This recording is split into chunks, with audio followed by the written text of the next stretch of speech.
اعوذ باللہ من الشیطان الرجیم بسم اللہ الرحمن الرحیم۔ السلام علیکم دوستو، دا اسلامک وارریئرز چینل میں خوش آمدید۔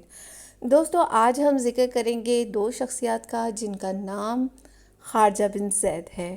تاریخ اسلام میں خارجہ بن زید نام کی دو شخصیتوں کا ذکر ملتا ہے۔ اتفاق ہے کہ ایک ہی نام اور ایک ہی ولدیت والی ان دو شخصیتوں میں سے ایک کا تعلق دور صحابہ سے اور دوسرے کا دور تابعین سے تھا۔ ہم پہلے تذکرہ کرتے ہیں حضرت خارجہ بن زید رضی اللہ تعالیٰ عنہ کا۔ حضرت خارجہ بن زید کا شمار اکابر انصاری صحابہ میں ہوتا ہے۔ ان کا تعلق بنو خزرج سے تھا، بنو اغر ان کا لقب تھا۔ وہ بیعت عقبہ میں شامل تھے۔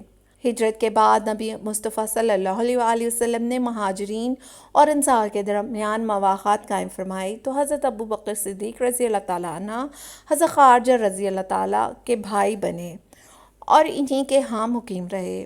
حضرت خارجہ رضی اللہ تعالیٰ عنہ نے بدر اور احد کی جنگوں میں حصہ لیا اور احد کے دن شہید ہوئے۔ انہیں تیر اندازوں نے آن لیا، ان کو 12-13 کاری زخم لگے۔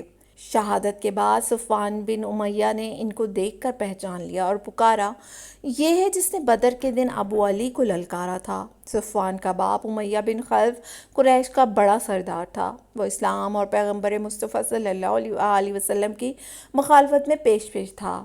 اس کی کنیت اپنے دوسرے بیٹے علی کے نام پر ابو علی تھی۔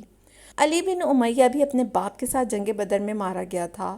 پھر صفوان حضرت خارجہ رضی اللہ تعالیٰ عنہ کی لاشیں پہ لپکا اور ان کی مزید بے حرمتی کی اور پھر پکارا، میں نے محمد صلی اللہ علیہ وآلہ وسلم کے بہترین صحابہ کو قتل کر کے اپنے دل کی پیاس بجھائی ہے۔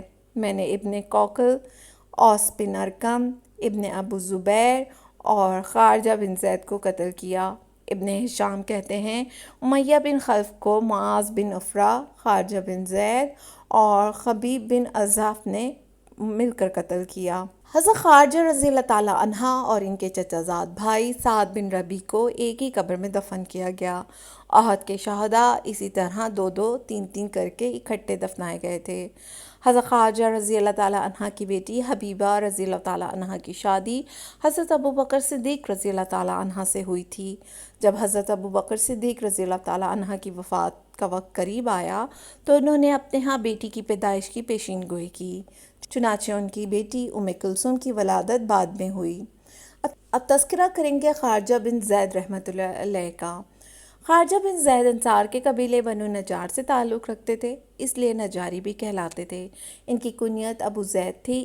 والد معروف صحابی زید بن ثابت تھے، جن کے بارے میں پیغمبر مصطفیٰ صلی اللہ علیہ وآلہ وسلم نے فرمایا، ان صحابہ میں وراثت اور اس کے حصوں کا سب سے زیادہ علم زید بن ثابت رضی اللہ تعالیٰ عنہ کے پاس ہے۔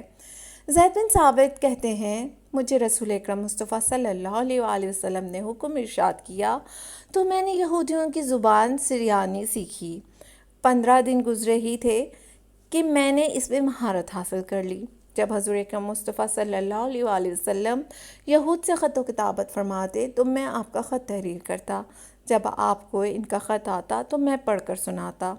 گویا خارجہ امام ابن امام تھے۔ ان کے دادا کا نام ضحاک اور والدہ کا نام جمیلہ رضی اللہ تعالیٰ عنہ بنت سعد تھا۔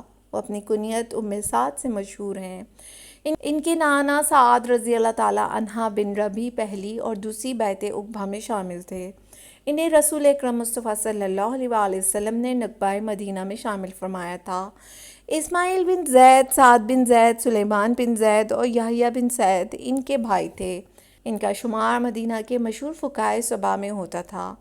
یہ 7ویں فقہ مدینہ میں مقیم تھے۔ یہ ہم عصر تھے اور انہی کے ذریعے سے فتویٰ اور فقہ کا علم پھیلا۔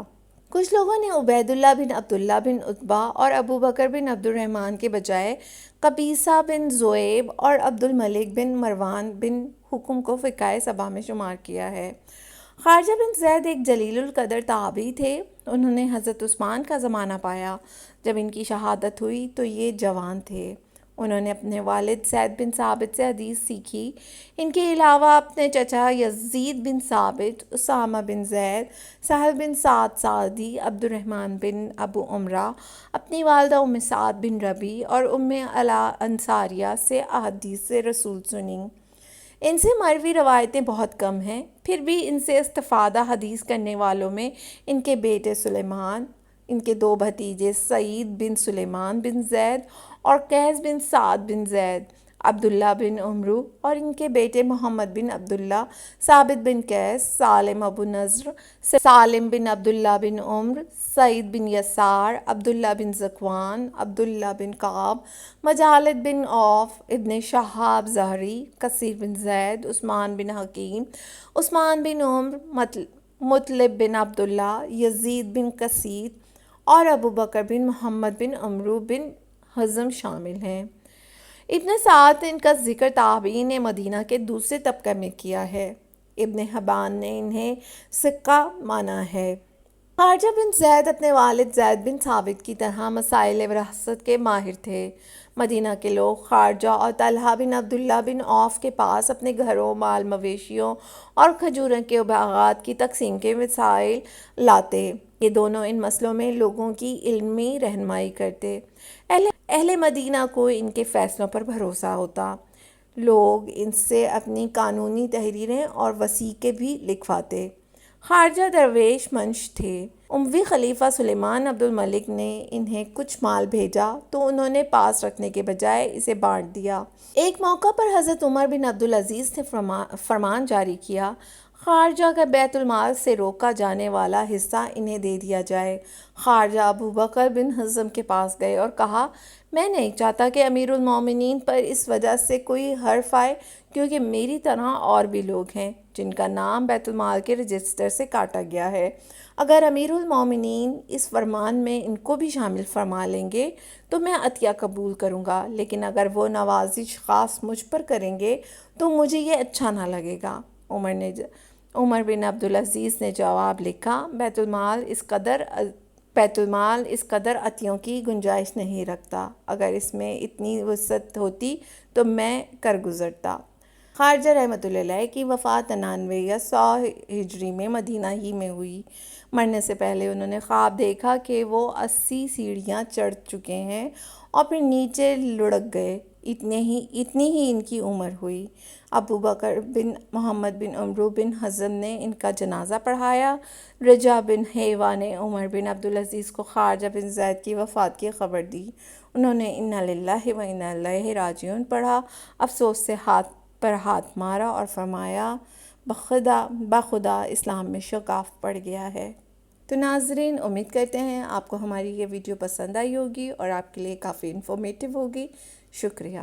امید کرتے ہیں کہ آپ کو آج کی یہ ویڈیو بہت پسند آئی ہوگی۔ ویڈیو اچھی لگے تو اسے لائک کرنے کے ساتھ ساتھ اپنے دیگر دوستوں کے ساتھ بھی شیئر کر دیجیے اور ہمارے چینل دی اسلامک واریئرز کو سبسکرائب کرنا نہ بھولیں۔